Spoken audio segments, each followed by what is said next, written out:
After Oric country, Mori was basically just wandering through space, time, and dimensions and stuff, and has been basically just been training while also been fighting off against random organisms. Is that Plank? What? How's it going, Squad Nation? It is your boy, and today we are back with more God of High School. How many of y'all have been waiting for me to say that? Quite a number of you. Yeah, I'm pretty sure. What's going on down there? The viewers are climbing. The like button is getting crushed into oblivion. I know, it's been a minute. It's been a minute. And starting off on December 1st of this God of High School marathon, yes, it's going to be a whole freaking marathon. I'm going to be talking about every story, every arc, every character, every battle, all the lore, everything about God of High School's goodliness, excitingness, everything up to a freaking T, or at least try to do it in the best way I can. And what better way to start this off than to talk about the Monkey King himself, the man who kills gods, starts wars, and fucks his stepsister. No, that last part wasn't a joke. We are talking about the Sun Wukong, aka my boy Mori freaking Jin. Now, before I get started, I do want to emphasize that I'm going to be covering pretty much Mori Jin's life. I'm not going to be covering every detail that Mori Jin has been in when it comes down to the arcs and stuff, because I'm going to be covering the arcs in a separate video. So I'll be going in deep and diving into it, but I will be, giving a little bit plot, thingamajigsies, just, making sure it's concise, cohesive, and all that good stuff, And also, if you are enjoying these God of High School videos and you want to continue showing love, be sure to obviously like the video. But not only that, you guys are already crushing the like goal at this point, like my God, and I didn't even say it yet. But if you take a few minutes of your time to pretty much click the link in the description down below to read God of High School for yourself. I know that God of High School is on a daily class lock, which again, which pretty much most of these not God of High School, but most of these webtoon, series is once they're finally been completed and stuff like that. But I still encourage you to read the series off the official website and vice versa if you would do me the great honors, because that way webtoon will get off my back and not try to hit me with some BS. But anyways, with that pretty much being said, we're not gonna waste any more time. We're gonna go get straight into the full story of the Monkey King himself, Mori Jin. There's a famous saying that goes, before creation must come destruction, and before birth there must come a death. And this origin story is no freaking different. During the battle against the first heavenly gods and the ancient gods, the goddess Gaia was brutally murdered and literally just destroyed by the first heavenly gods and goddesses alike. But before her passing, she pretty much predicted the coming of the supreme god Matiera.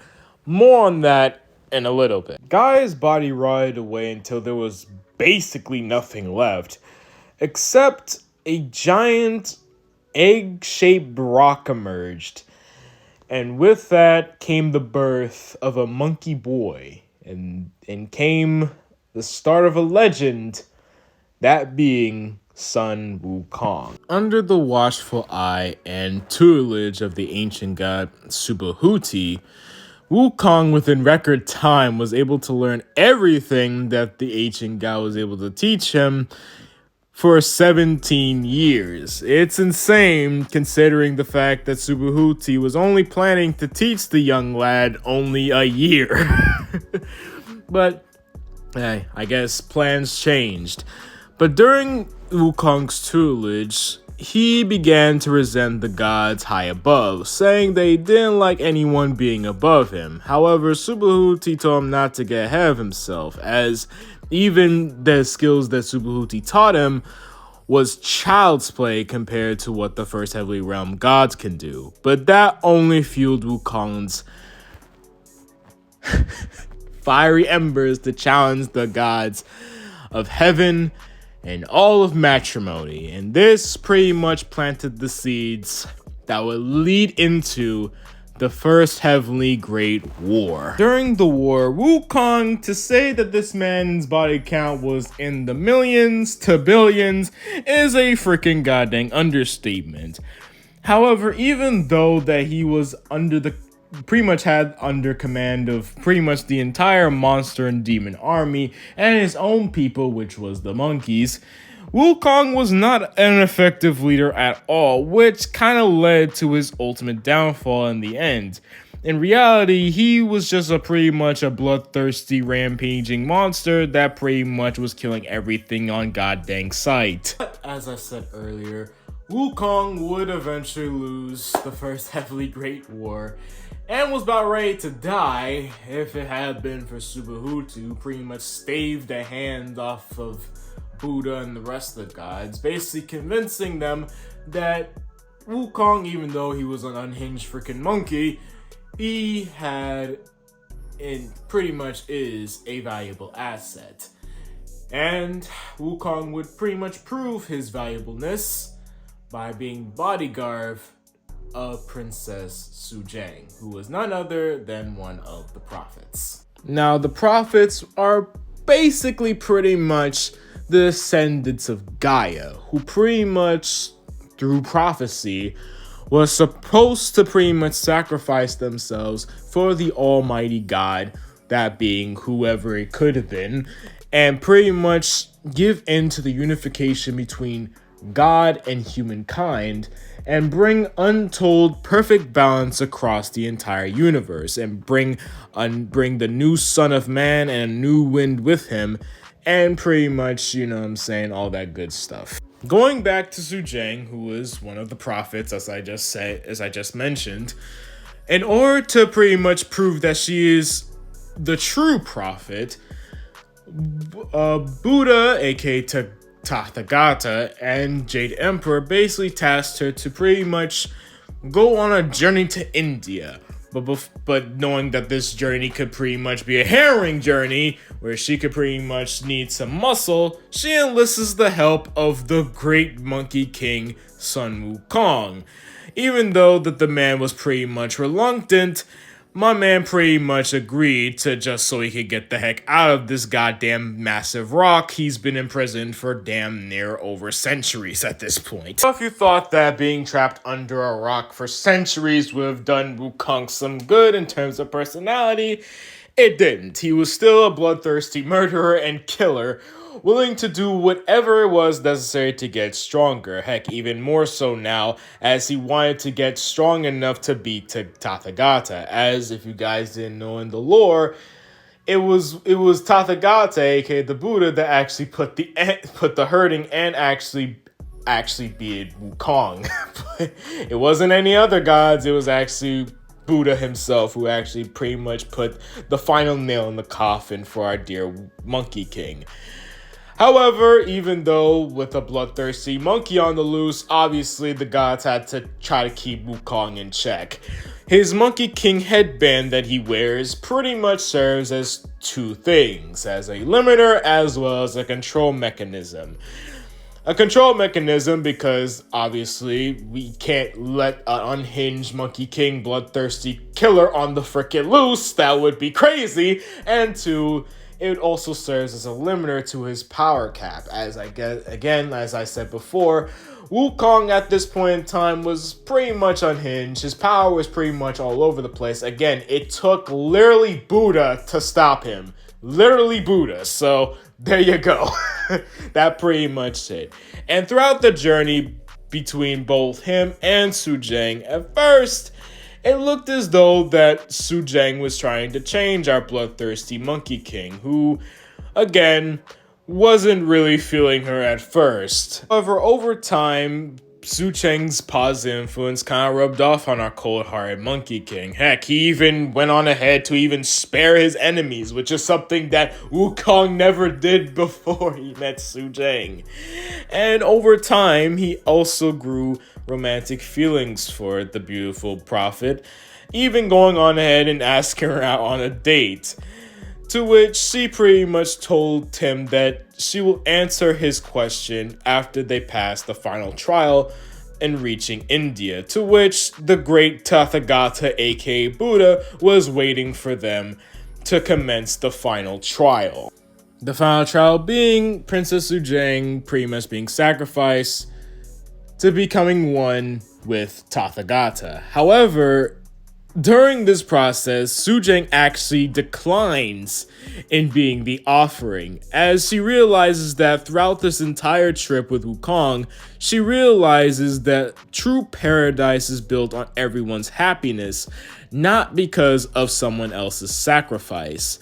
That is something that she pretty much realized. However, even though the Tathagata praises Su Jing on reaching true enlightenment, she still says, nah, you still gonna get in my freaking tummy tum-tum.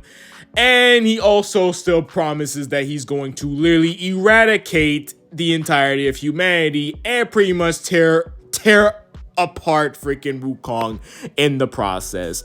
So pretty much this entire journey to the west was basically all for naught, and Tathagata is just basically a piece of garbage and shit. With Su Jing's final breaths, she basically pleads to Wukong to basically eat her, as she basically realizes that Tathagata was only trying to pretty much take them on this worthwhile journey to the freaking west, just so he could pretty much prove his suspicions that she was the true freaking prophet. He was never going to let either of them live if she even completed her journey or even completed the final test, which was pretty much to willingly be one with him, basically. And throughout the entire situation, with Wukong basically seeing most of his companions die, Su Jing literally bleeding out, one of his piggy dudes getting literally destroyed, and one getting pretty much eaten alive by Tathagata himself, Wukong eats and literally just devours Su Jing. And with that, he awakens a power none other than freaking before, and literally plunges his monkey bowl, his yo, in this man's head, and basically leaves Tathagata's carcass literally rotting on the freaking moon. Now, to give you guys some little bit of context here, because I kind of like skimmed over a little bit, even though the prophecy did prophesize that a prophet must be sacrificed by the supreme god to be eaten and then pretty much become an all-powerful god to pretty much give perfect balance throughout the entire universe, the prophet still serves as somewhat of a purpose that pretty much is also regulated to descendants of gods. That pretty much goes by legend that if you eat a descendant of God, you could pretty much either get immortality or immeasurable power, which again, my man Wukong at this point pretty much proved on both accounts by literally killing Tathagata, aka Buddha, and seemingly got killed, but also got reincarnated thanks to Jade Emperor. Yes, the Jade Emperor, known as Aquin, using the blade of Tathagata to pretty much catch my man Wukong off guard. Because, again, like I said, after Wukong basically killed Buddha, he was pretty much within his legitimate rights to receive the title Supreme God. But my man Jade Emperor was like, no, we ain't doing that right here, because Jade Emperor knew that this man Wukong was about to go on some Kratos shit and basically kill all the gods at this point in time.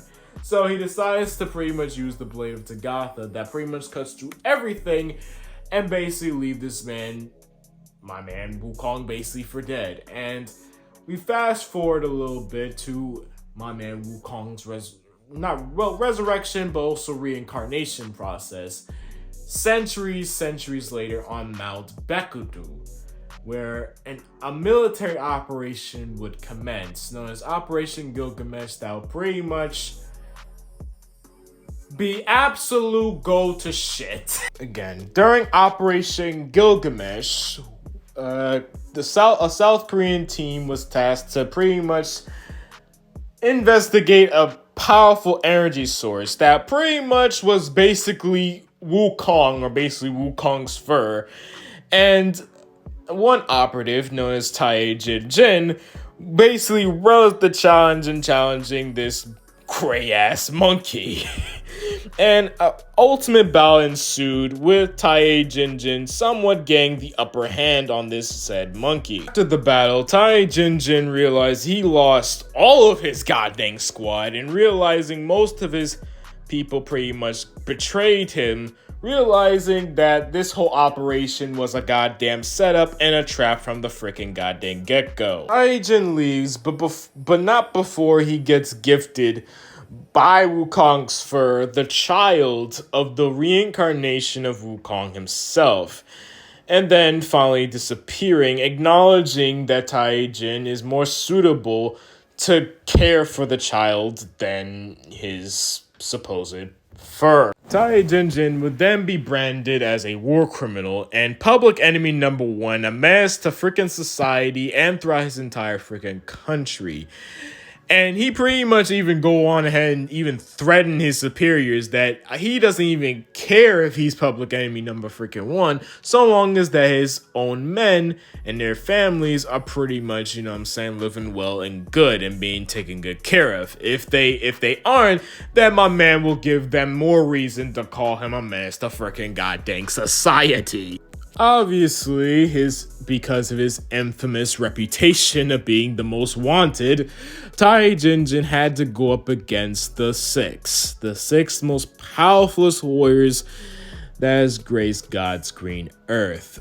And my man was on the roll, leaving Yugino Kim, the strongest of them bunch, dead last. And throughout their little scuffle, Jin was pretty much pushed to the brink until somehow, some way, the reincarnation, the birth of Wukong pretty much caused a massive explosion that pretty much blew Yugino back. And with that, the birth of Mori Jin, the reincarnated of Sun Wukong and Jin's grandson, was born. And like Sun Wukong fashion, literally as just a baby, Mori Jin basically picked up on his grandfather's little taekwondo abilities and skill set, and pretty much adopted as his own. However, sadly for our dear little Mori, his life with his grandfather will be short-lived due to, of course, the infamous reputation of Jin being the most wanted criminal on God's green earth. Jin wanted to distance himself away from Mori Jin to protect him. So our little poor Mori would have to pretty much fend for himself throughout the rest of his childhood, going all the way up to his teenage years. And this is where pretty much at this point we first get the first ever God High School tournament. Again, going all the way up to his teenage years, Mori Jin pretty much was like a fighting prodigy at this point. Like, man's literally was trained at a young age by his grandfather learning taekwondo, but that was all he really needed, as going up then, my man's was basically a master at it, pretty much beating up anyone who pretty much challenged him and proclaiming to be the best fighter ever. Until he gets humbled really quickly by one of the commissioners for the God of High School tournament, Commissioner R, who tells him that he's entitled to participate in the God of High School tournament. After pretty much trying to explain to Mori that, you know what I'm saying, if you win, you can pretty much get any wish that you want come true, as well as vice versa, R literally was so pissed off with the fact that Mori was not trying to try to participate at any point, and decides to really make this man bleed. Mori now interested in what R has to say, as well as his great strength, because good God, look at the damage that this man did just from one simple punch. R tells him that once he takes part in the GUH tournament, Mori will see about everything that Mori has questions about. But Mori really doesn't care about any of that. He actually just wants to have a little fight and match up with R himself. And if R wins, he'll take part in the whole God of High School tournament. And R is like, please tell me don't tell me you're really serious about this. And when I tell you that Mori got heavily humbled, I mean this man got humbled. Got humbled so quickly, it's absolutely insane. Like, this man literally got off-screened. Keep in mind, this is the first time that Mori actually got a loss to his little record. Because again, like I said, my man Mori had never really lost a fight until now. Which now, my man is now fully ready to take serious about not just the God of High School tournament, but also to see if he can get even stronger now. Because again, my man was pretty much on easy mode at this point. My man really had no cause of concern of getting any stronger than he is right now. Mori's desire to get pretty much stronger would pretty much go off of just the trope of a shonen protagonist just becoming just stronger just because. But in reality, there's actually a deeper meaning behind it. Remember when I told you guys that Taijin left Mori because he felt like he was endangering Mori in the process? Well, Mori and Taijin made a freaking promise that if Mori actually gets strong enough to pretty much not only be on his 2 feet, but possibly also protect Taijin in the process, then the two of them could pretty much live together, which Mori has pretty much been striving for that dream for the past years after Taijin left him, which kind of hits, man. But anyways, Taijin joined the tournament and even became best friends with 2 of certain participants in the God of High School tournament, that being Mary and Daily Han. Both contestants joined up for different motives, but the clear goal was to win the God of High School tournament. But they, through some struggles and certain butting heads with each other, the 3 of them even became the Holy Trinity, pretty much is what I like to call them, and even teamed up in a 3v3 matchup during the national tournament arc, or as I like to call it, the Taek Jagal arc, where Taek Jagal will make his ultimate appearance into the series, and where things really start to get crazy from here. And that's a borderline understatement. Around this point in time, Mori then learned of his grandfather going missing and being kidnapped by the Nox, a cult group that was pretty much dedicated to revive Tagata. As you know, the Buddha that's pretty much rotting away on the moon at this point. The Nox believes that they can get a hand of 2 keys, that being Pandora's Box and the Nine-Tailed Fox, one of which is already in the possession of the Nox, that of a person known as Sujin Lee, who also pretty much has a somewhat of a hatred/rivalry with our dear Mori Jin himself. We also have the Nine-Tailed Fox, who is actually participating in the God of High School tournament right now, who also has strong ties to Mori as well, Lipo Park. And Mubong really wants to get Lipo on their side at this point. Now, finally realizing who, Lipo was. And who, after realizing that he had the bearer of the Nine-Tailed Fox within inside of him. Mori would firsthand gain experience fighting Lipo in his Nine-Tailed Fox form, and would get absolutely decimated in the goddamn process, pretty much adding another loss to his ever-growing record. But shockingly enough, Mirror will be able to actually put the end to Lipo Park by beating him in a one-on-one matchup, with her national treasure, her father's sword. But things go terribly wrong during the GOH's medical ward as a monstrous beast, which is basically Jinsun Jaeon, one of the Six's grandsons, pretty much goes on a massive rampage throughout the entire freaking world trying to kill Taek Jagal. Taek Jagal effectively kills the beast, but not causing massive damage in the process, causing collateral damage to Lipo Park's friends / companions that he's been fighting throughout the entirety of the national tournament.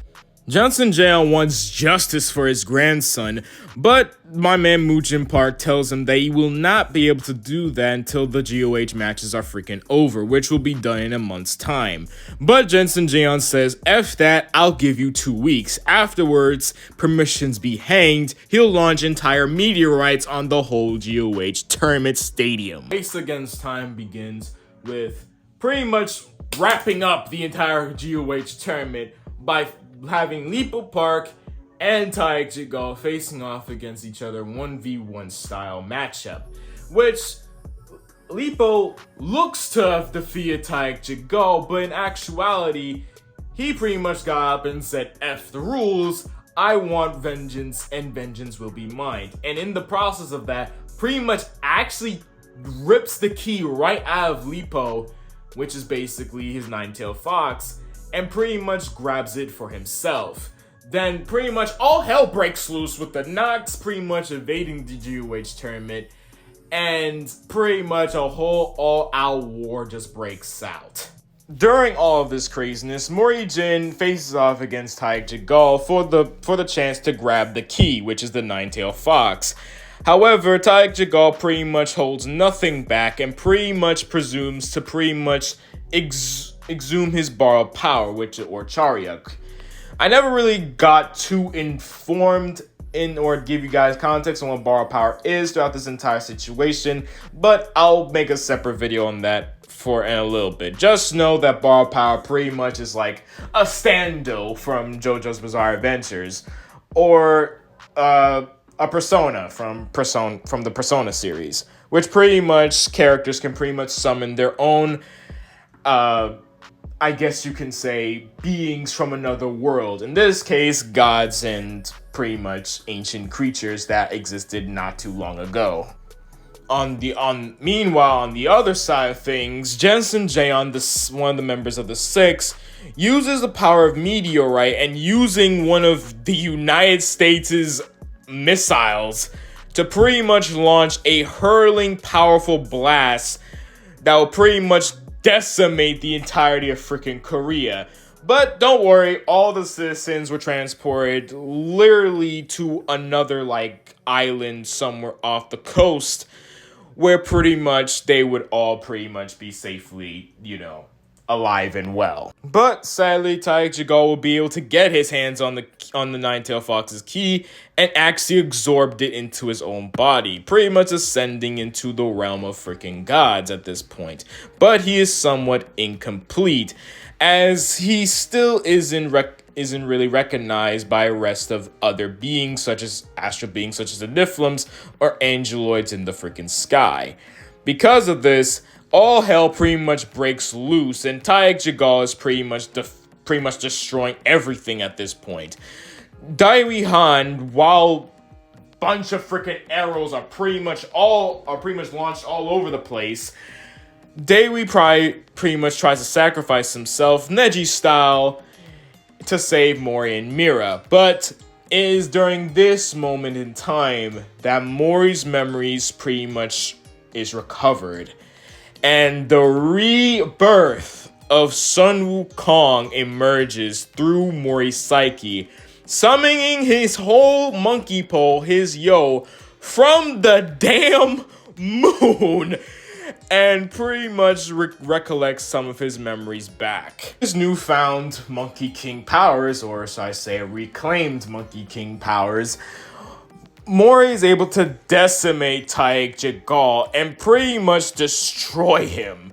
Yugino Kim, who was the strongest among the Six, pretty much awakens from her slumber and actually is able to grant Mori's 2 wishes. First, to pretty much restore everyone that was pretty much hurt throughout this entire process of the national tournament arc. That includes pretty much restoring both that of Alipo Parks' companions to pretty much perfect health, and vice versa. However, her ability only stretched so far, as she was unable to bring back Jason Jaeon, who basically had been dead for quite some time after pretty much sacrificing himself to pretty much save everyone from the Nox. Though she does give some good news throughout this entire involvement, and that pertains to Mori's grandfather. Though that she is unable to locate him, she does know that he is still alive, which sets Mori's mind at ease and basically passes out from being relieved. So you would think sending the Nox off running and pretty much having the powers of the Monkey King, things would be looking kind of good for Mori and the rest of the gang. Sadly not. After the events that happened in the national tournament arc, or the Taekwondo arc, pretty much the Nox came swooping right into politics and even reprimanded Mubon Park, who was congressman at the time, and basically told that, oh, it was all Mubon Park's fault, and that pretty much just rose the Nox into power into politics, where they pretty much gain the upper hand in every single power in the Korean government at this point. Like, bro, like, the Nox was pretty much dominating. And Madog Sung, being the #1 congressman in Korea, you guess where all this pretty much gets into play. Alright, so anyways, with that pretty much being said, not only was Mubon Park considered an enemy of Korea, pretty much everyone that pretty much was, you know what I'm saying, close to Mori in some way, shape, or fashion, mainly Daewoo and Mira, and pretty much a few others, as we know it, were pretty much targets by the Nox. So, that's not good, but not all hope is lost. In order to truly save Mori's grandfather and pretty much learn the secrets of the taboo and how to pretty much get rid of it altogether, and vice versa, Mori and the gang has to go to Oric country to not only one, get Mori's memories back fully, because at this point Mori only recollected some of his memories, but also to help with Lipo Park with his Nine-Tailed Fox's key, because aftermath of pretty much defeating Taek Chigal, who had in possession of Nine-Tailed Fox's key, it pretty much shattered, basically. So, we got two pretty much major objectives, with the third objective is to pretty much find the secret, possibly trying to break the taboo. Who knows, but we'll pretty much save that later down the line in the very few arcs. But anyways, Mori and the rest of the crew pretty much just tackling on the Nox. Everybody's trying to, you know what I'm saying, get a little, you know what I'm saying, hits in with both the priests, the followers, and all that good shiz. Eventually, Yugino Kim, again, one of the strongest members of the Six, was able to finally open up the portal for Mori and the rest of the gang to go into Ori country and to pretty much continue their journey and to fulfill their two ultimate objectives, which is get Mori's memories back as his past life as Wukong, and also to restore the Nine-Tailed Fox's key. However, the journey to, at the very least, get Mori's memories back as his past life as Wukong, it started to become more and more of a difficult task to be completed. As Mori pretty much got into Ori country, so much time has passed, the monkeys have somehow advanced with the help of technology and shit, but not only that, a new Monkey King took the throne while Mori was away. This man, known as Pilasu, or Pilamon, whoever you like to call him, he became the new Monkey King in Wukong's absence after he pretty much killed Tagata. And it's revealed much later on that during his backstory, During the events and after the events of the First Heavily Great War that Wukong started, a lot of monkeys lost their lives, and Pillamon pretty much lost a sister, which at that point in time, my man grew massive frustration over Wukong and pretty much grew to the point where when he came of age, he pretty much, when he finally became king, he pretty much erased everything when it came down to Wukong and vice versa. How Pillamon became king to begin with was all thanks to the great Nox, who pretty much helped this man rise up in power, and as you pretty much guess, things does not go so well from this story. Because the Nox used Pillamon as swords to pretty much control the rest of the monkeys in Oric country, and pretty much use as pretty much vessels to enhance their plans to pretty much resurrect, again, the supreme god Tathagata. The Battle of Monkey Kings was pretty much underway. Literally, the invasion of Nox came forth to Oric country, and as you pretty much guess, everything goes to shit, with everybody pretty much getting fucked in some way, shape, and freaking format. And not only that, another form of three deities come from the freaking heavens to try to settle a little score with Wukong after realizing that Sun Wukong is actually still fucking alive, and that is the three princes of freaking Natak. Anywho, by this point, Mori was able to finally get most of his memories back, and Pillamon finally feeling that he was pretty much a goddamn dick, and realizing he was again manipulated by the Nox from point onward, and the fact that Wukong is a little bit different from last time. He's not such a cold-blooded monster killer as he was. He gives Mori all of his abilities back, from the dragon armor suits to the control of his Yo to his Cloud Gundam. Well, Mori already had control of his Cloud Gundam already, but you get the gist. He pretty much gives Mori all of his abilities and skills back, as well as his dragon armor suits, as I said beforehand. And with that, Mori pretty much reclaims his Monkey King throne once again, becoming Sun Wukong reborn, if you freaking will, with the army of monkeys by his freaking side. At this point, Mori was able to put an end to the three princes of Natak, as well as pretty much sell a little old rivalry against Sujin Lee, who was the key bearer of Pandora's box, who has a very, again, like if I didn't say it already before, had a very somewhat of a link to Mori's little past. So, with that pretty much said, all is pretty much good. Oh wait, no, nothing's good. During the matchup between Sujin Lee and Mori, Oric country was about to get blown to smithereens.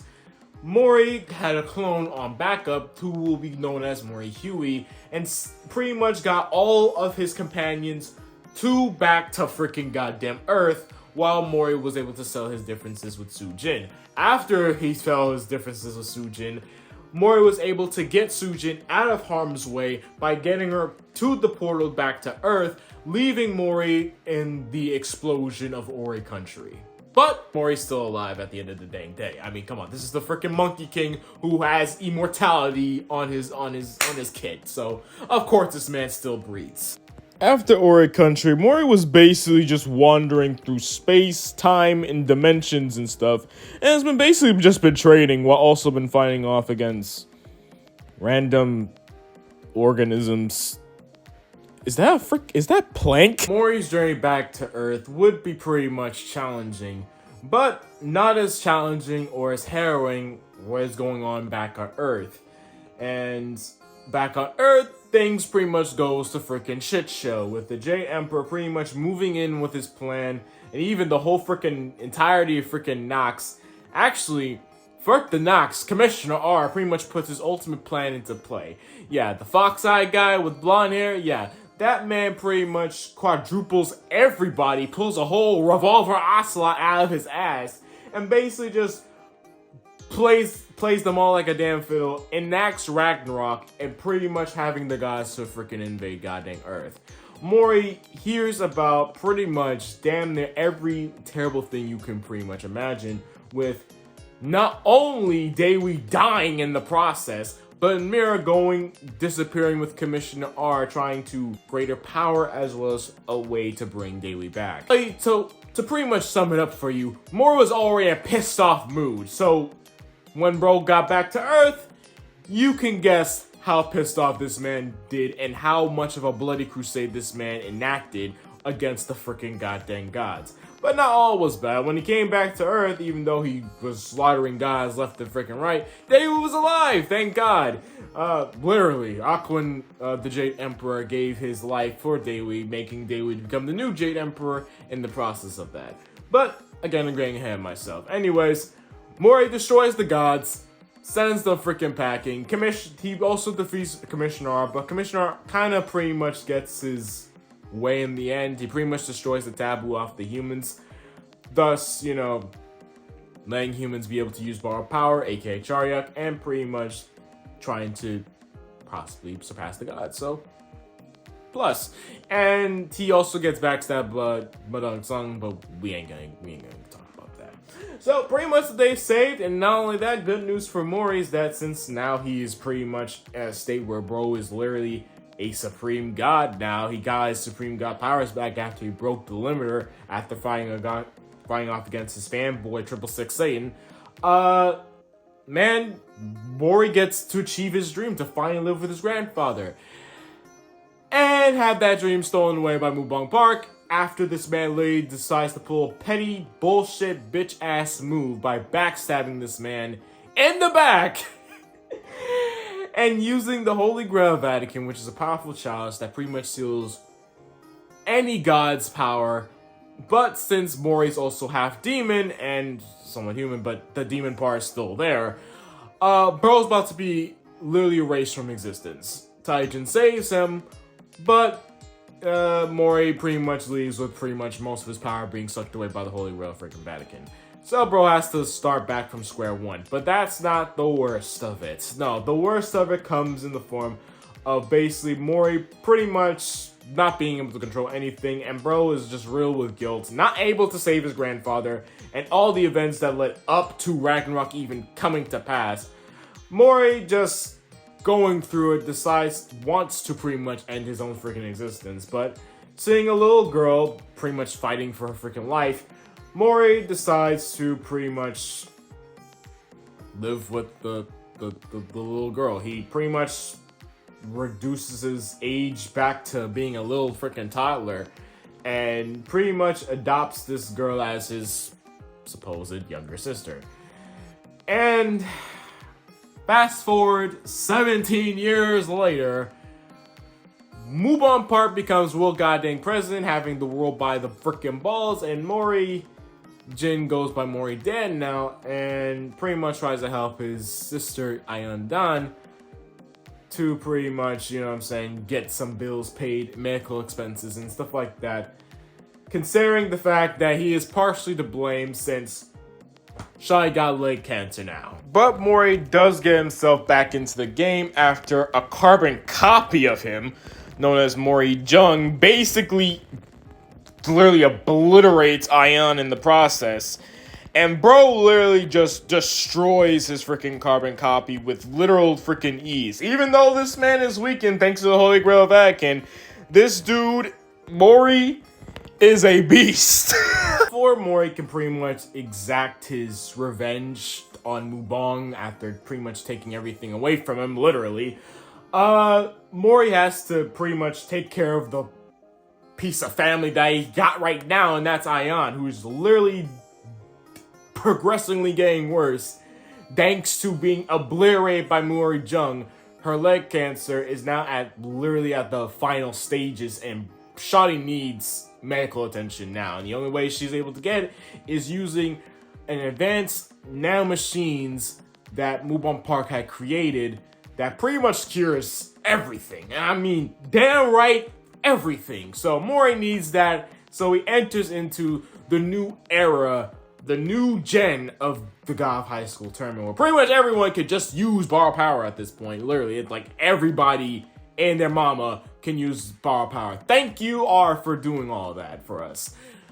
You are truly a saint. Anyways, Mori joins in. Again, the battles are pretty much, you know what I'm saying, just easy, short potatoes. Like, Mori, like, again, even though this man is borderline weak, my man is still, again, just destroying the competition.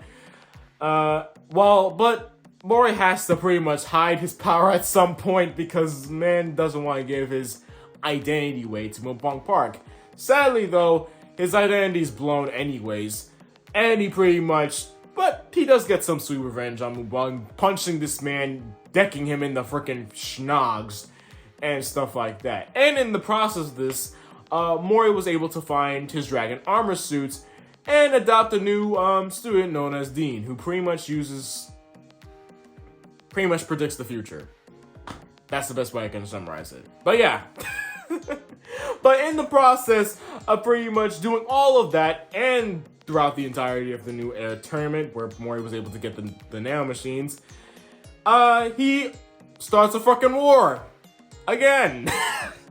Called the Monkey King War, bro. Literally, I swear, this man literally, like, cannot stay out of a war in just for 2 seconds. Like, this man always has some way of just either starting a war or just being a part of a goddamn war. It's just, it's insane. Anyways, the war pretty much ends with Mori somewhat winning, but also losing. He loses by giving the position of power to Lipo Park, who was pretty much somewhat of a playing on both sides.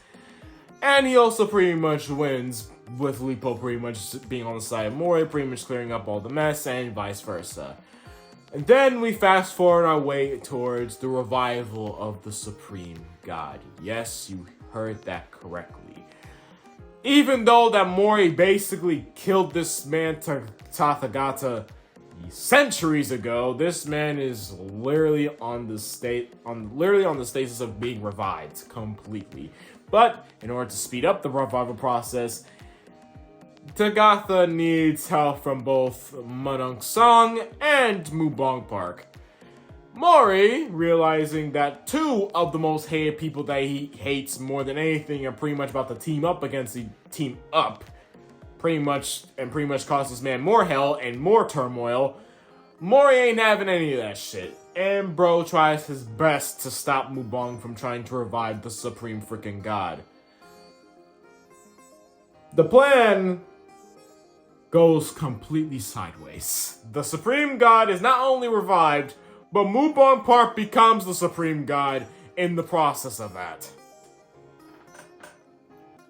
Fucking Christ. Mubong becoming the Supreme God literally enacts the second coming of freaking Ragnarok. But because this man is literally still has hatred towards the freaking gods, the second coming of Ragnarok is somewhat short-lived and pretty much wants every single goddamn god pretty much commit borderline suicide in the process. Even Odin is just shooketh at the process of this man wanting to kill all the freaking goddamn gods. Like, what the freak?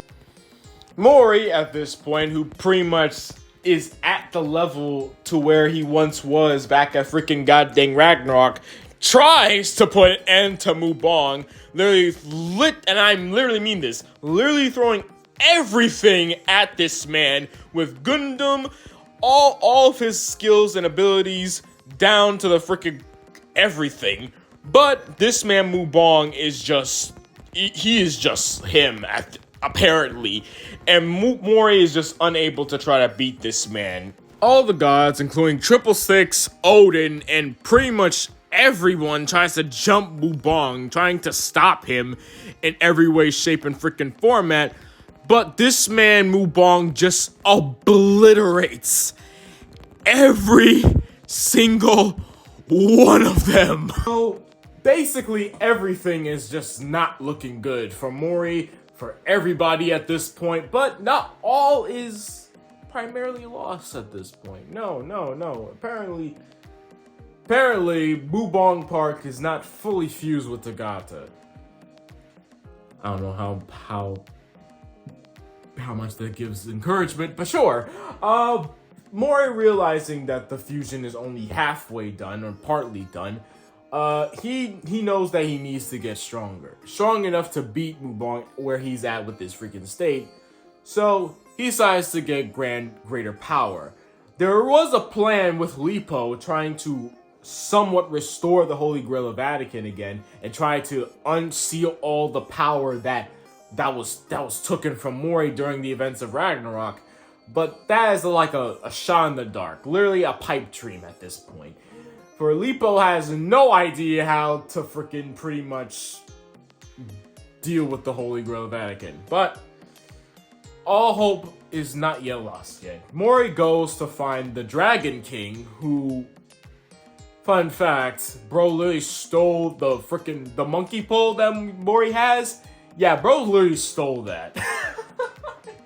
He literally steals that, and we pretty much, in the process of meeting the Dragon King, Mori finds pretty much absolute massive lure with the Yos, or the monkey poles basically. And apparently, all every Yo or monkey pole basically are called Yojujus, have the souls of the ancient dragons, and one of them, the ancient dragon Ogre, decides to challenge Mori in a duel to see who is truly superior. After a long and drawn-out fight, Mori doesn't emerge victorious, but because she was impressed with his strength, Ogre gives Mori a chance to pretty much, you know what I'm saying, team up with him and fight against Bubong Park, who is now a freaking goddamn supreme god. In doing so, she pretty much infuses her soul in Mori's Yo, as well as the ancient gods and dragons, pretty much infusing their souls into the multitudes of freaking Yos that Mori has pretty much have at this goddamn god flipping point. And with that, Mori pretty much has a power that pretty much rivals Tathagata's four pillar gods, that pretty much outrank all the gods that Mori fought during his time of the events that led up to the first Ragnarok that happened. And then, during the fight with Bubong Park, along with Mira and Dewi, the trio, the Holy Trinity,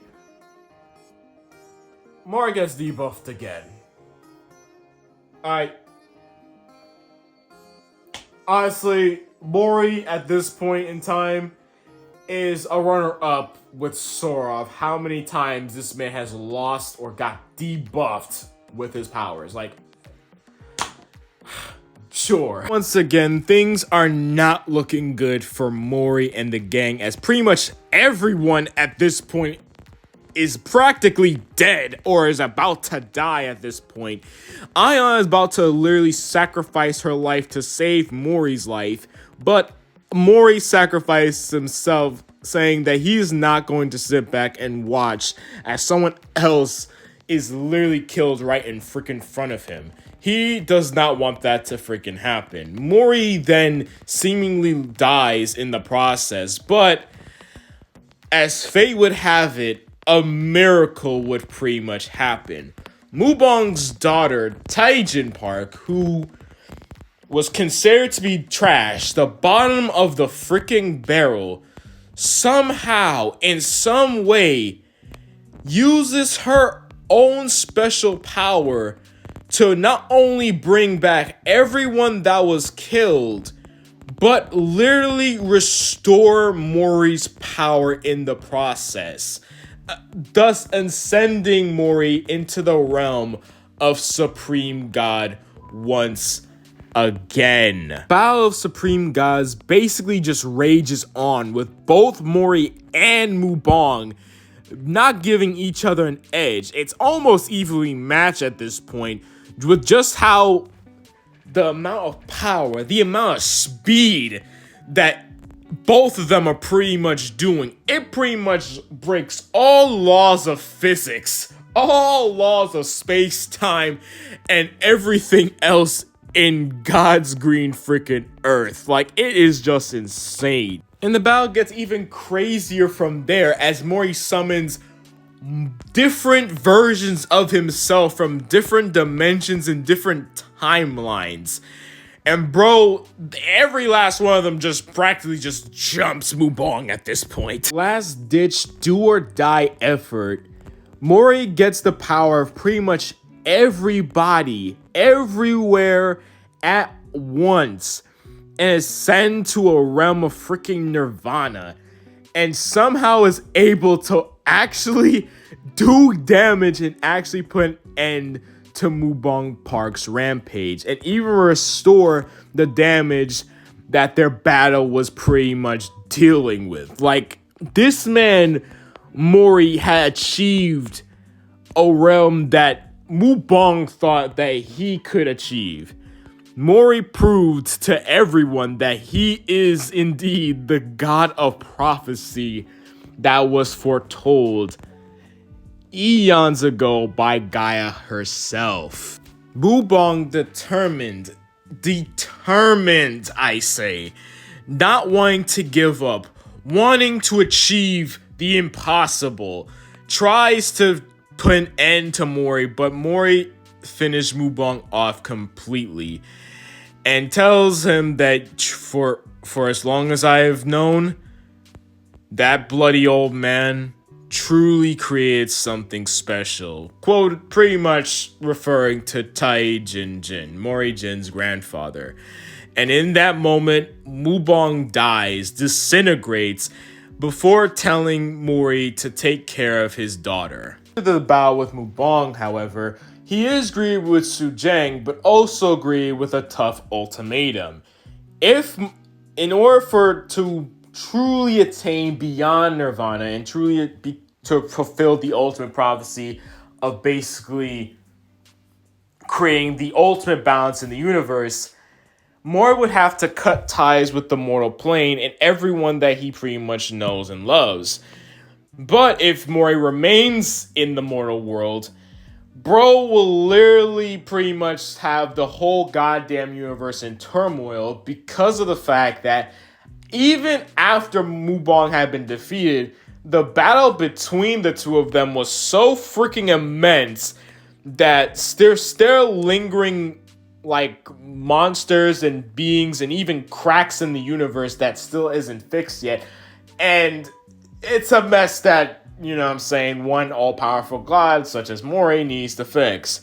However, in the ultimatum, Mori says, F those two choices, I'm finna do both. I'm gonna become an all-powerful god and try to pretty much fix the world in the goddamn process. So, with that pretty much being said, Mori pretty much stays in the mortal world with Ayandan and his new adopted daughter. 17 years later, the job still ain't done yet. Even though Mori is still a supreme god, or well, a being that is beyond that of a supreme god at this point, bro still has a lot of work to do on his plate of trying to balance out the world and the universe in itself. But he still pays time and visit to those that he pretty much cares about. He pretty much, you know what I'm saying, is still good friends with Mira and Daily, and pretty much all of the cast of freaking characters along the freaking way. He is clapping his stepsister. Yes, you heard that right. And not only that, Taejin Park, Mori's adopted daughter, is also looking to be the next supreme god.